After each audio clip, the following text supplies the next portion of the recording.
Ya, dia nangis. Air mata buaya kali.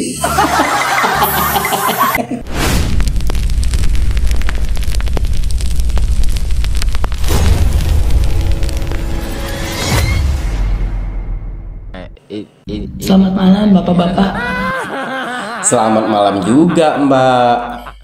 Oh iya, perkenalkan dulu dong diri Mbak, biar pemirsa tahu begitu.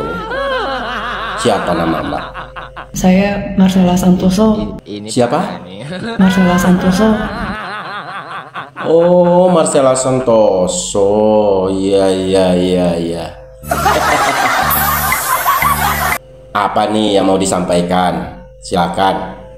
Saya ingin menyampaikan dari hati saya yang paling dalam terkait dengan perkara pasal 21 kasus Imah, kasus CPO, Terus kasus apa lagi? dan kasus gula. Bahwa saya menyadari di dalam proses penanganan perkara ini terdapat postingan yang sebenarnya sama sekali tidak terkait dengan perkara yang ditangani. Antara lain Mbak?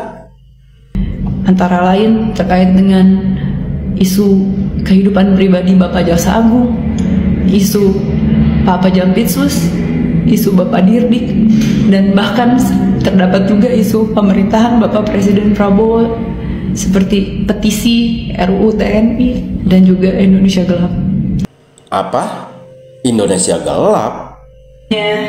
Oh, jadi Mbak dalam kerusuhan selama ini Mbak yang bayar buzzer-buzzer itu ya, sehingga buzzer-buzzer itu menyerang pemerintahan, menyerang babi buta dengan komen-komen negatifnya begitu. Pantesan buzzer-buzzer itu getol banget menyerang pemerintah, menjatuhkan pemerintah yang sah. Ternyata Mbak yang bayar. Astagfirullah Mbak, kok tega banget sih Mbak? Saya sangat menyesali dan sangat menyadari. Aneh, pantesan setiap komen baik itu di TikTok, YouTube, komennya tuh negatif melulu. Tapi pas kita balas, misalkan kita balas di komentar di TikTok, malah jadi pelanggaran. Tapi kalian bebas-bebas aja. Heran ini. Bener ya, duit ternyata berkuasa. Kalau udah karena duit tuh apapun bisa dilakukan. Ya contohnya buzzer-buzzer itu. Mereka teriak-teriak buzzer, nggak taunya mereka sendiri yang buzzer. Karena Mbak yang biayain. Kacau ini. Kok bisa begitu sih Mbak? Konten-konten tersebut memberikan rasa sakit bagi pihak-pihak yang terkait dan terdampak. Ya jelas sakit hati lah. Terus apa nih yang mau Mbak sampaikan kepada pihak-pihak terkait, pihak-pihak yang udah dirugikan sama Mbak? Apa nih yang mau Mbak sampaikan? Silakan. Saya sampaikan penyesalan dan saya meminta maaf kepada bapak-bapak dan mungkin pihak lain yang terkait dan terdampak. Oh, mau minta maaf. Sekarang baru menyadari kesalahan setelah semuanya itu ketahuan begitu? Enak banget Mbak. Semoga pintu maaf masih bisa terbuka setidaknya bagi saya. Sebentar Mbak. Tadi kan Mbak mau ngomong minta maaf ya kan? Nah, saya mau nanya dulu nih ke Pak Prabowo nih, apakah beliau mau memaafkan atau tidak? Saya mau nanya dulu nih, ya. Pak Prabowo, ternyata dia nih Pak dalang buzzer itu Pak. Dia yang telah membayar buzzer-buzzer itu, sehingga buzzer-buzzer tersebut membuat citra negatif tentang pemerintahan yang Bapak pimpin. Nah sekarang setelah semuanya ketahuan, dia meminta maaf Pak sama Bapak. Gimana itu? Dimaafin nggak nih? Sorry ye.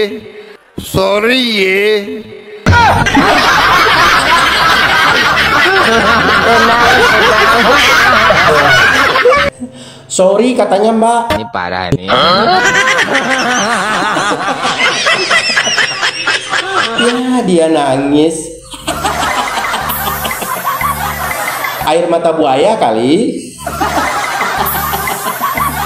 Masa nangis air matanya nggak keluar? Aduh mbak.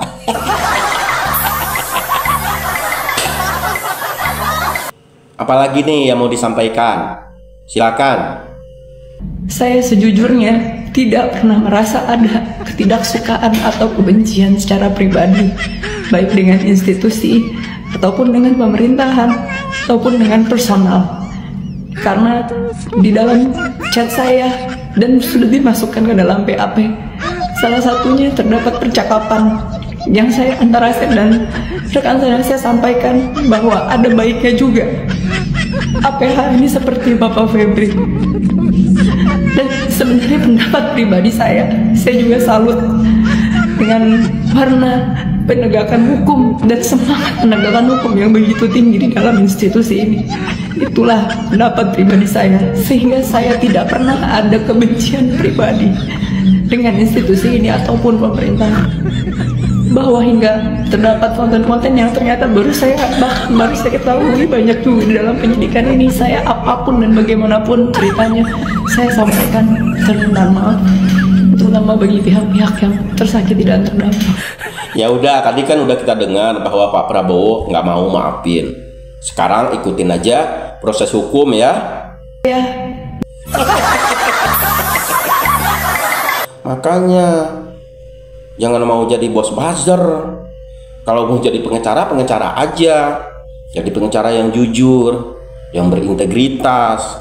Jangan kayak gini lagi.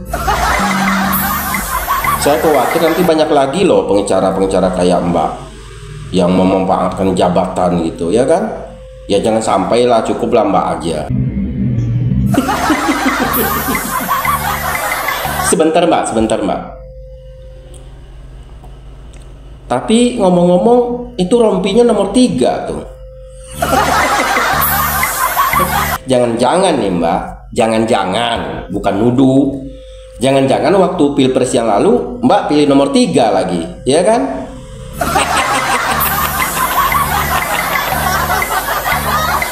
Bercanda Mbak, bercanda, jangan masukin hati.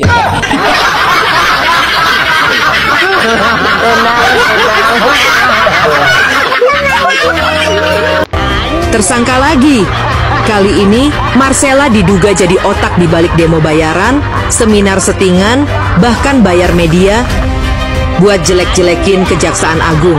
Ratusan juta rupiah digelontorkan ke salah satu direktur berita supaya berita-berita hoax soal Kejagung bisa tayang. Duh, makin kacau. Dan jangan lupa, Marcella ini bukan nama baru di dunia orang bermasalah.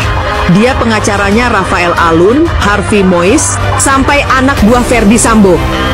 Pertanyaannya, masih pantaskah Marcella Santoso dipanggil advokat?